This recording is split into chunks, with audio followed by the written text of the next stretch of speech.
Judy Clemens, welcome to the Leading Saints podcast. Great. Thank you. Thanks for having me. Yeah, this is probably I guess comes full circle for you a little bit. You've been listening to Leading Saints for quite a few years. Do you remember when you started listening?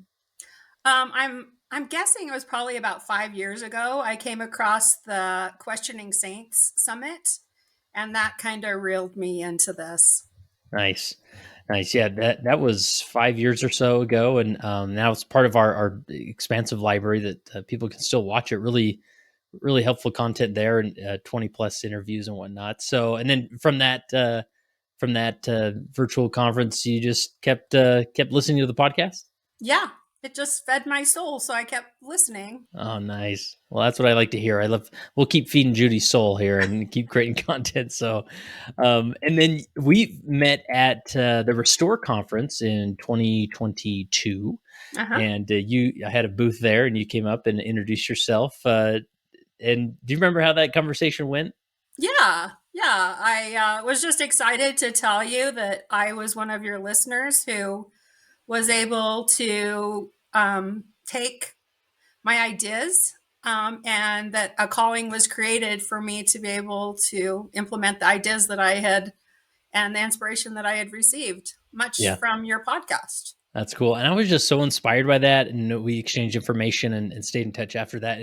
And you, as many people know, every week I put out a newsletter that people should definitely subscribe to. And I often share just perspectives or thoughts or inspirations I had. And I had one, you led me to write this newsletter that I titled Be Like Judy. So were you expecting that to land in your No, email I box? was very honored. Thank you so much. Nice. Well, I'm going to hurry and just read through that because it's short, and I think it'll frame our discussion further here. But I wrote, I typically write this newsletter for the general Leading Saints audience. However, this week I need to speak to one person in particular. You know who you are. You see, I was reminded of you when I met Judy a few weeks ago at a conference. She approached me with excitement and shared with me how Leading Saints has inspired her to lead. What followed was not a story where a calling came from a bishop or stake president to lead with a title. It was a call from the Spirit of God. And you, the person this newsletter is for, know the sound of that voice. You have been sitting in the pews of your local ward for a while, knowing you are supposed to step up. You have been given the idea that needs to be explored. You just need to take the next step. That's why That's what Judy did.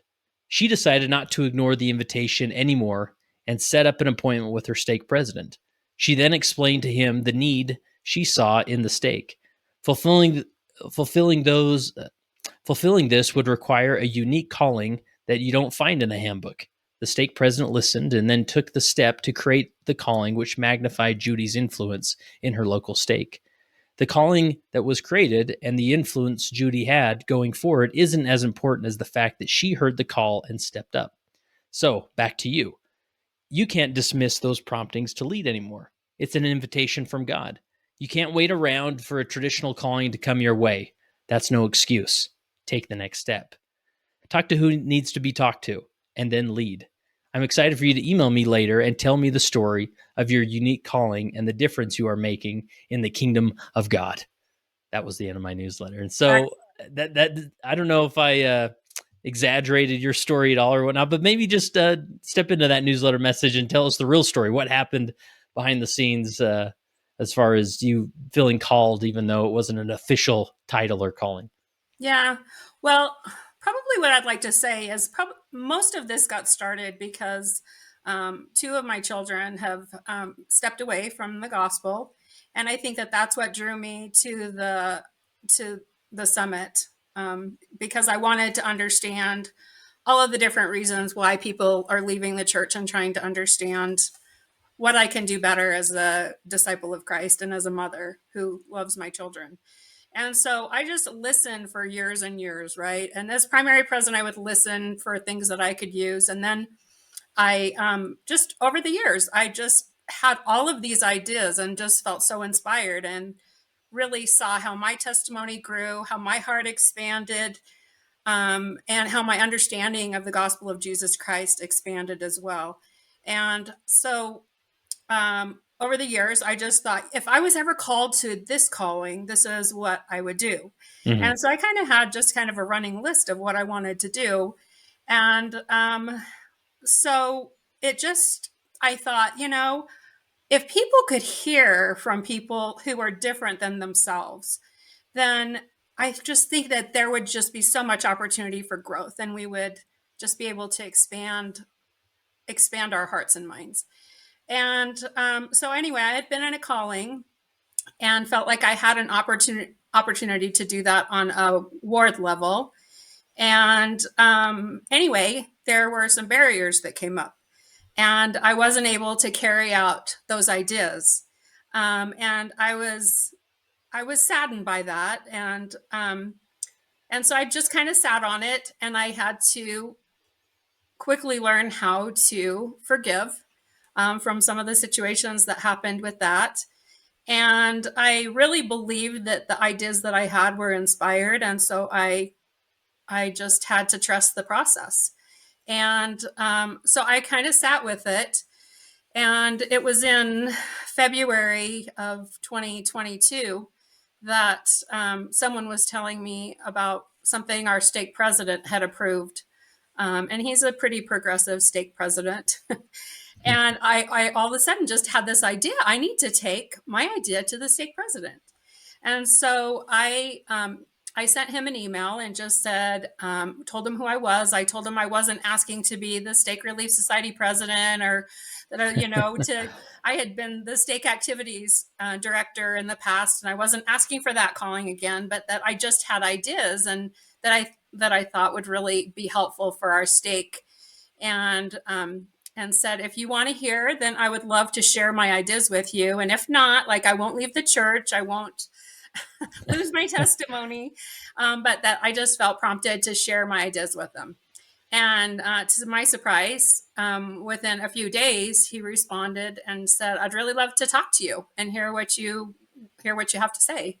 And Mm. so I went, they made an appointment. I went in and sat with them for, I think, a good solid hour, and just shared my enthusiasm for my ideas. And he said, let me think about this and I'll be in touch. And so that's kind of how it got started. Wow, that's inspiring. And I mean, just the fact that, and well, let me ask, in that email, did you share the ideas with him, or you just said you had several ideas? I just told them I had ideas that Okay. would really help strengthen women, that would help strengthen members in our stake. Yeah. Yeah, I don't think I went into any detail in what those Yeah. ideas were. Yeah. And I just love, I mean, just it's inspiring that type, when you see that type of leadership from your stake president, that he was just willing to hear you out. Right. And Yeah. I guess the principle I want to highlight here is that, I often frame it just like I did in this email. There are individuals in the church who feel like they want to have more influence, they want to have their voice heard, but oftentimes they don't have like the calling that requires them to go to the meetings where that voice can be heard. Mhm. And I frame these people as the leadership class, and that means it's individuals who don't necessarily have a leadership calling. Maybe they do, maybe they don't, but they have this deep desire to have influence in building the kingdom of God. And as leaders, as official leaders, if they dismiss that voice or suppress it, I mean, it's just, I mean, there's such a resource that you can use and leverage in reaching your own goals and whatnot, that it's almost the simplest thing of just hearing them out. Right now, Mhm. maybe your ideas, let's imagine an alternative universe, maybe they're like crazy ideas and not very good ideas and things that your stake president doesn't want to do anyways. But just the fact of that he would sit down with you and Mhm. listen meant a lot, right? Yeah, it meant so much. In fact, really at that point, I was ready for him to come back and say, those are great ideas, but, Yeah. so like I didn't go into this with an agenda other than I felt a prompting to share. Right. Yeah, that's a crucial point to Yeah. have there. And there may be a stake president listening to this thing, Kurt, Judy, like, I don't have all the time in the world, just sit down Mhm. with people and listen to their ideas, but that he could have even come back to you and said, "Hey, I'm going to have you meet with so and so on the stake high council. And will you discuss them together and see what comes of it?" Right? And again, you're Yeah. still feeling like you're being heard, right? Yeah, for sure. And that's really what mattered most to me at Yeah. that point, was just to feel heard. Cool. All right, Yeah. what happens next in the story? You meet with your stake president? So I met with my stake president. He took some notes, and then he said he wanted to meet with the other members of the stake presidency and he'd get back to me. And how long was that meeting? Do you remember? My meeting with him was probably a good solid hour. And Okay. I mean, you can tell I get excited, right? Like, like when I met you, that's like the Yeah. same enthusiasm that I took to him. And so it was a couple weeks later, and he called me in again. And I came in I had come up with an idea for, like, I don't know, I had a title idea, I think. And, and I was ready to like support someone in doing something, right? I didn't really know what I was going in for. And when I went in, he just said, we sat down and I said, I'm excited to talk about this. This is like some ideas I had, and I gave him a little bit more detail. And he said, well, he says, we've talked about it. And he said, is what I would really like to do is I'd like to extend a calling to you and create a calling for you so that you could go ahead and implement all your ideas. Hmm. And like, I was like over the moon, right? I was like, seriously? And so he extended the calling of stake devotional coordinator.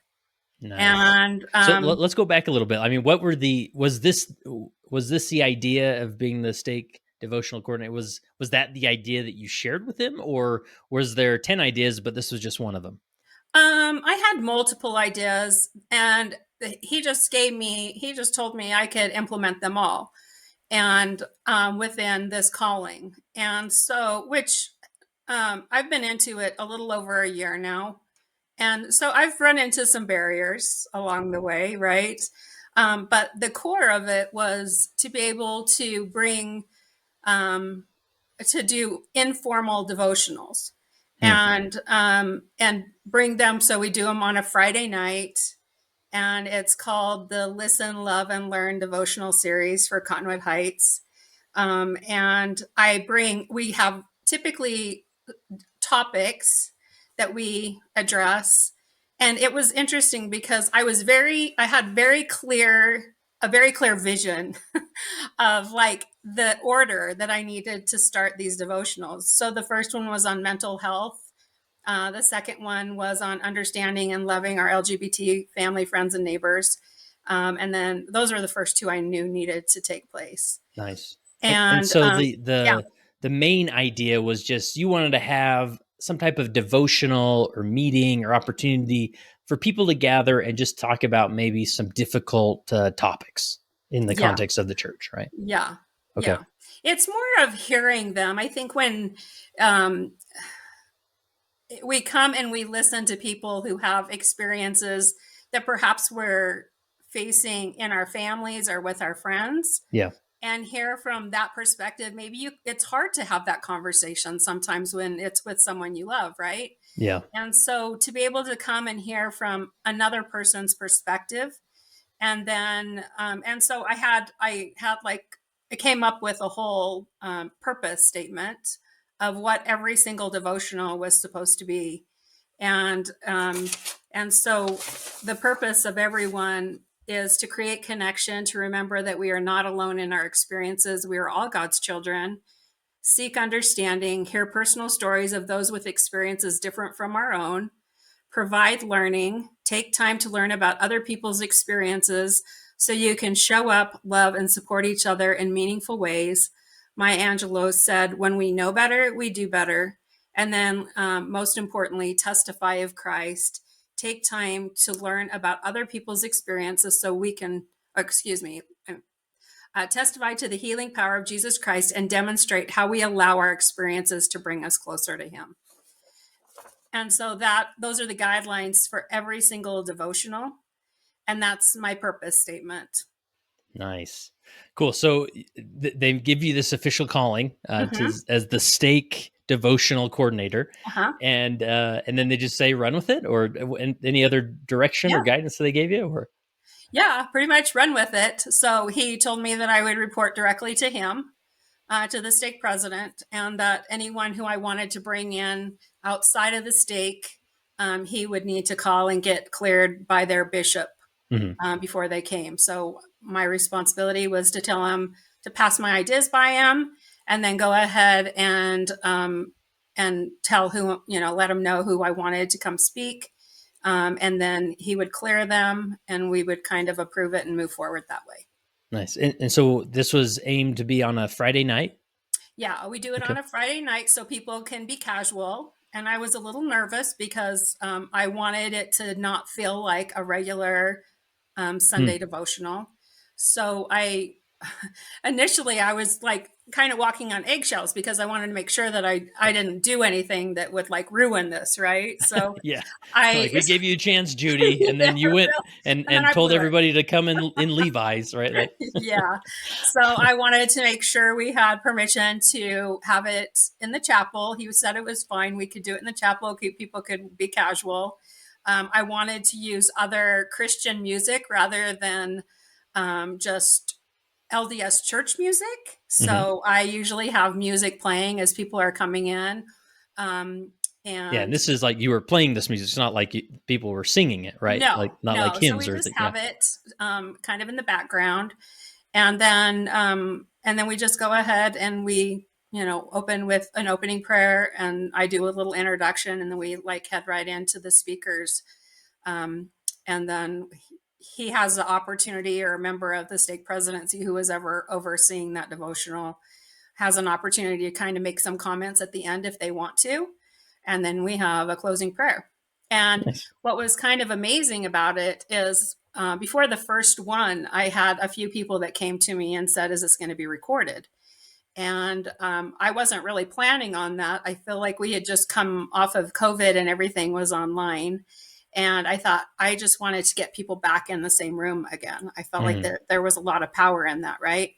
But I thought, let's go ahead and see if we can't figure this out. And just by the grace of God, like I was able to connect with someone in the stake who does all of those recordings. And so we started a YouTube channel.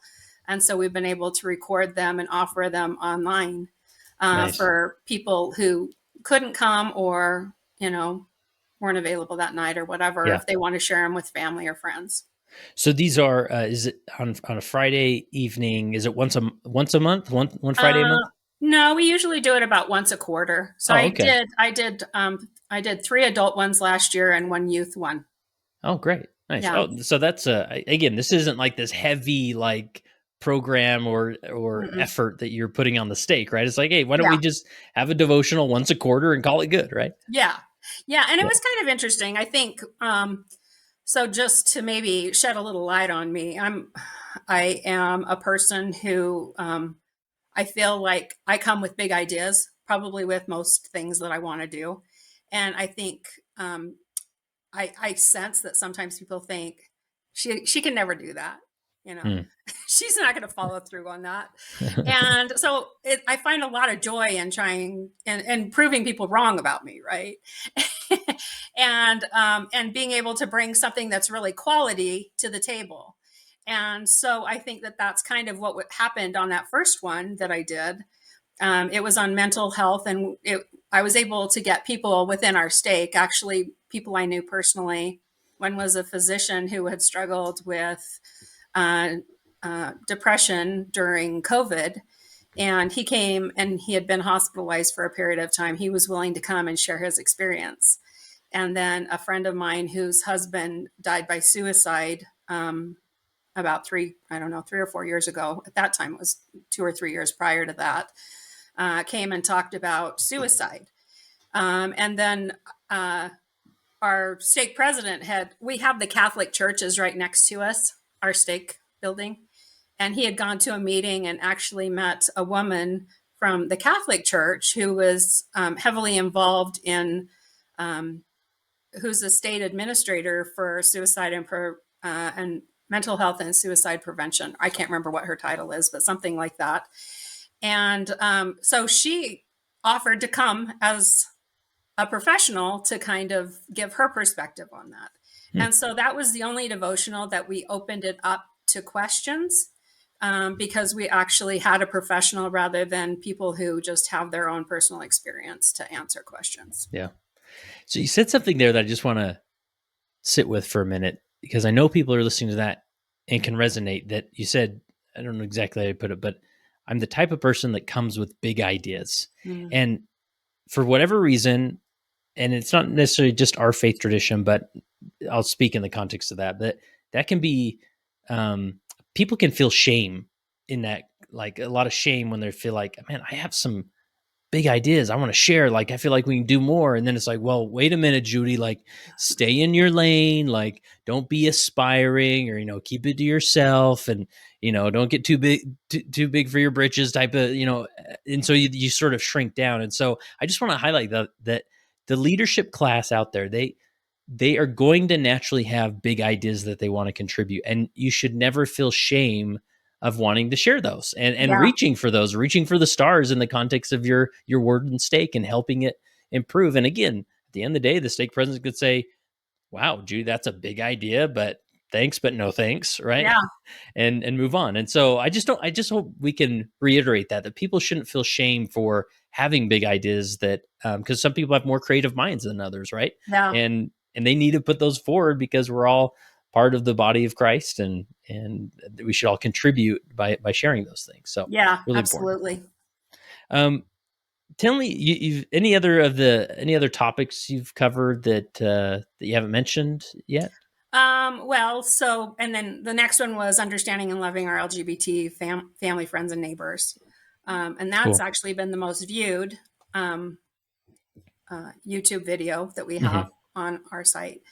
And then the last one that we did last year came about from people coming to me and saying, if you ever want to talk about this, like I would be happy to come and speak to this. Oh, cool. And so that was so it was kind of um, I called it the complexities of life. And we had a woman in our stake who has several children with autism, and she came and spoke to what that's like raising children and being a mother Oh, wow, and great. navigating that, which was beautiful. And then we had a gentleman who struggled with scrupulosity, Mm. and he shared his experience with that. And then we had a third person who I thought it was rare to have a man who was really vulnerable and open when he's going through um, disappointment in life. He was going through a divorce, and he was very open about talking about it. So that one was called Navigating Disappointment. And so it was kind of a mishmash of topics on that one. And then we have one coming up this March, so March 17th. And that one is called that one is called Always in His Watchful Care. And um, we have Bennett and Becky Borden Oh, yes. that have Nice. been on your podcast and Yeah. many others.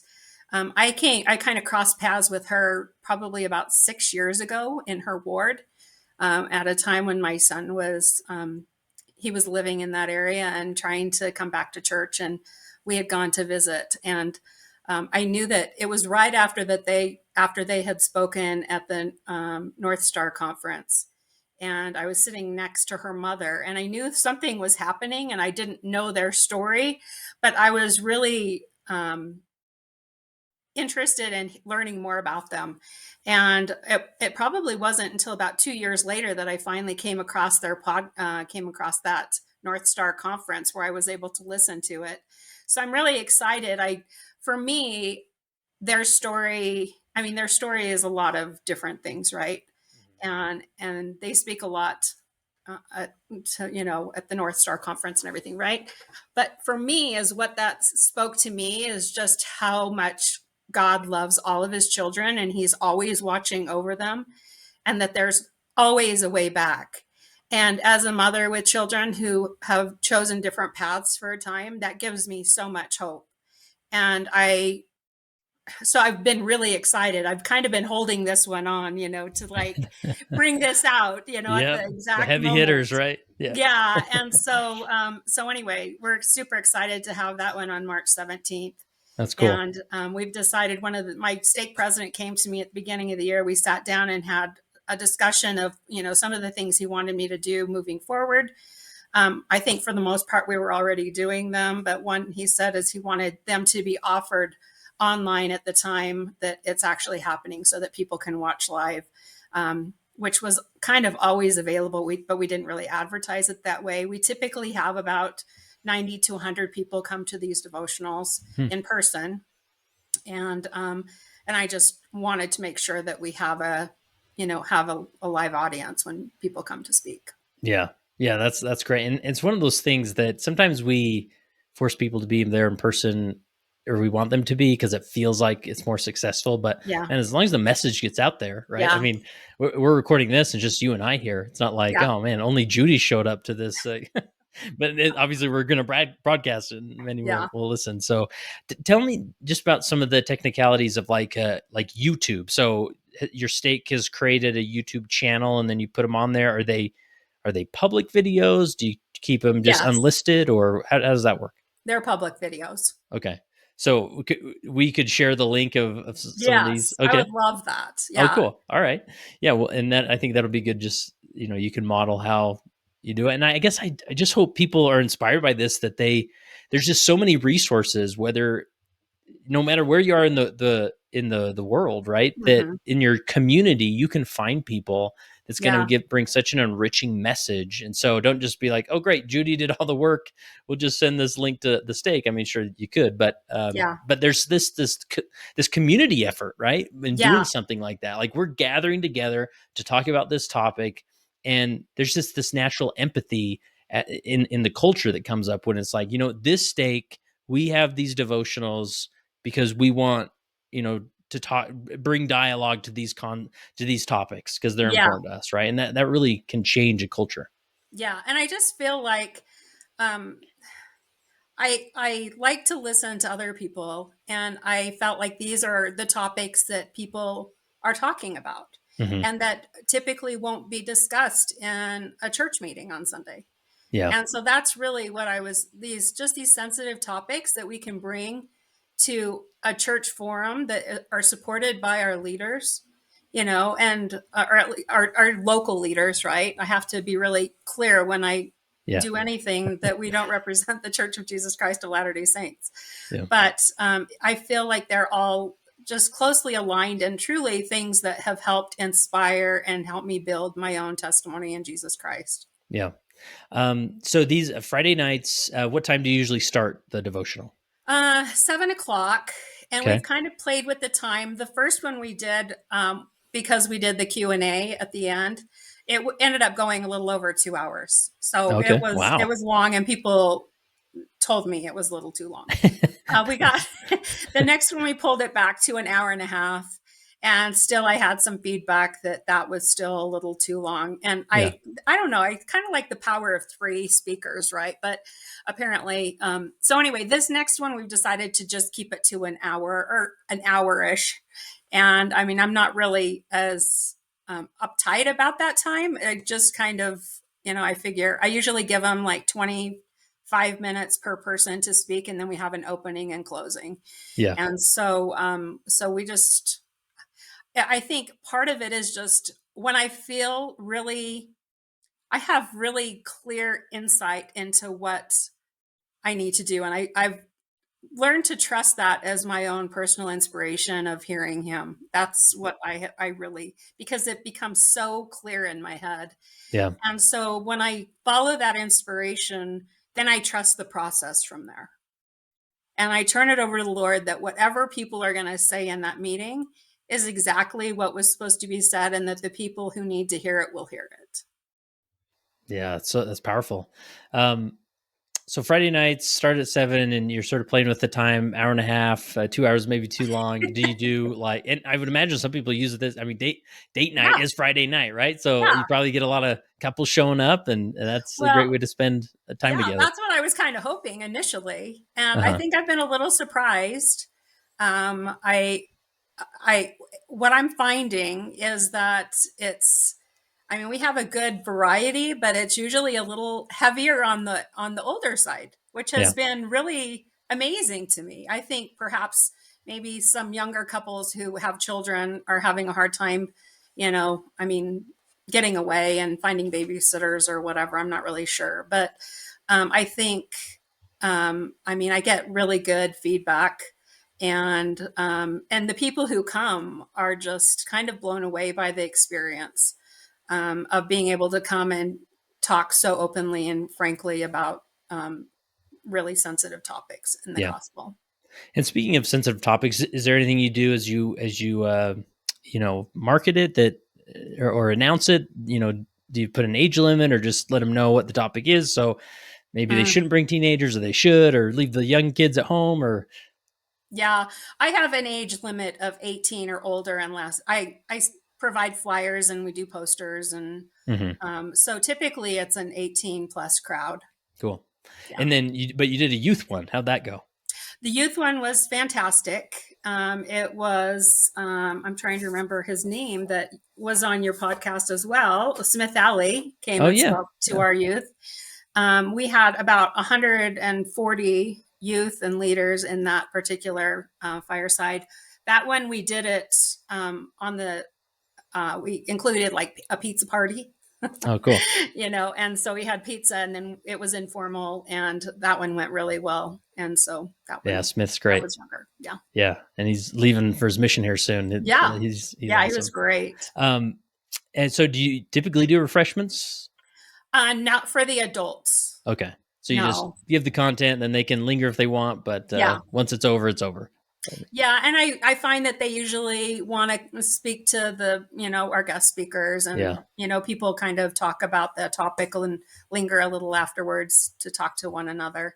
But part of it was I don't know if I wanted that added stress of how many people are going to show up yeah. and how many people do we Oh need to man, it's feed. so important. Yeah, Yeah, and so our stake president was really supportive if I ever wanted to do that, that I could do that, but I've kind of shied away from that because it's just an added element that I don't know that it really contributes, yeah, and it's not really needed. And really, for the most part, I've been organizing these. This year, I have gotten someone from each ward to kind of be my advocate in their ward, to help get the flyers out, and to help advertise, just speak to their ward, maybe listen for what topics are, of interest from their ward members or people who were in their ward who might be really good speakers that could speak to a certain topic. So maybe solicit a little bit more feedback from the different wards. And then yeah. also on this next devotional, I think we did with the LGBTQ devotional as well, as we did invite neighboring stakes and sent that out to neighboring stakes to invite them to Oh, join us great. as well. Man, that's such a crucial principle, because like we talk about big ideas, right? Mm-hmm. Um, but big ideas don't have to be complicated, and you can really Mm-hmm. keep them simple, right? Yeah. And you can do 80% more work for just 20% more, benefit. Or Yeah. and so yeah, you could do the refreshments, right? But that's going to be probably 80% more work for Yeah. just a little bit of increase of benefit. So just keep it simple. It can still be a big idea. You're still having impact. I just love the no refreshments. We keep it straightforward. It's once a quarter, right? And it's just simple but so impactful. Yeah. Yeah. Awesome, awesome. Well, what else? Any other concept or perspective or detail as you've taken on this effort that we need to mention before we wrap up? Um, no, I mean, I just really feel like when we feel inspired to bring our ideas to the table and we take them to the Lord, I Hmm. think, um, I just, I have this, I really believe that we can bring whatever we have to the Lord and he can magnify that.